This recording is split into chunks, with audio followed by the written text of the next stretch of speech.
Imagine एक दिन आपको पता चले कि आपकी कम्युनिटी के प्रॉपर्टी रूल्स बदलने वाले हैं। लोग सड़कों पर उतर आए हैं, स्लोगन्स लग रहे हैं और पार्लियामेंट के अंदर गर्मागर्म बहस हो रही है।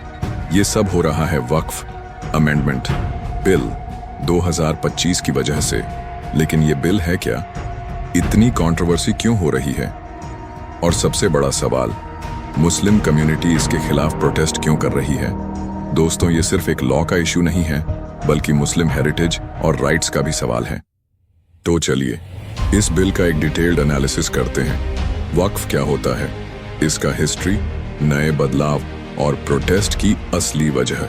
तो सबसे पहले जानते हैं वक्फ का मतलब क्या है। वक्फ एक इस्लामिक ट्रस्ट होता है जिसमें कोई भी मुस्लिम अपनी प्रॉपर्टी रिलीजियस या चैरिटेबल पर्पस के लिए डोनेट करता है, जैसे मॉस्क्स, ऑर्फनेजेस, मदरसास, ग्रेवयार्ड्स आदि। और एक बार प्रॉपर्टी वक्फ हो गई तो उसका ओनरशिप कभी बदला नहीं जा सकता। Once a waqf always a waqf. अब बात करते हैं वक्फ अमेंडमेंट बिल 2025 के मेजर चेंजेस की।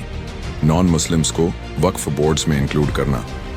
पहले सिर्फ मुस्लिम्स वक्फ बोर्ड्स का हिस्सा होते थे, लेकिन अब नॉन मुस्लिम्स भी बोर्ड मेंबर्स बन सकते हैं। वक्फ प्रॉपर्टीज का सर्वे और रजिस्ट्रेशन स्ट्रिक्ट करना।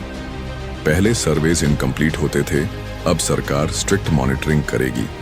वक्फ ट्रिब्यूनल्स के डिसीजंस को चैलेंज करने का ऑप्शन।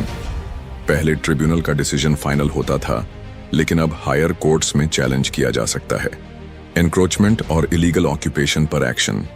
पहले कई वक्फ प्रॉपर्टीज इलीगली ऑक्यूपाई होती थीं, लेकिन अब स्ट्रिक्ट लॉज मिसयूज रोकने के लिए आएंगे।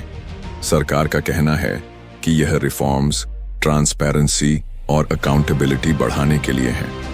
लेकिन ऑपोजिशन का दावा है कि यह मुस्लिम कम्युनिटी के राइट्स को कमजोर कर रहे हैं। अब सवाल उठता है, मुस्लिम कम्युनिटी प्रोटेस्ट्स क्यों कर रही है? नॉन मुस्लिम्स का वक्फ बोर्ड्स में आना। मुस्लिम लीडर्स कह रहे हैं कि वक्फ एक इस्लामिक ट्रस्ट है, तो नॉन मुस्लिम्स का इंटरफेरेंस अनकॉन्स्टिट्यूशनल हो सकता है। गवर्नमेंट कंट्रोल का डर। ऑपोजिशन का कहना है कि सरकार ज्यादा कंट्रोल लेना चाहती है वक्फ प्रॉपर्टीज पर।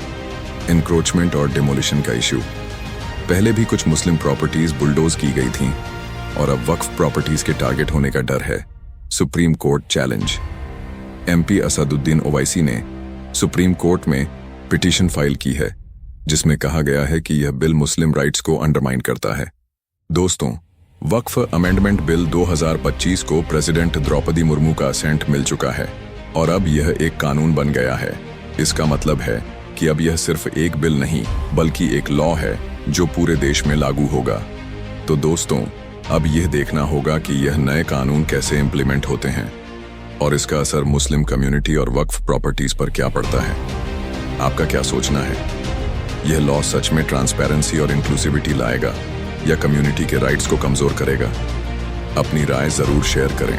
अगर आप ऐसी ही डिटेल्ड एनालिसिस और लेटेस्ट अपडेट्स चाहते हैं तो हमारे चैनल मेगा क्रेजी को जरूर सब्सक्राइब करें।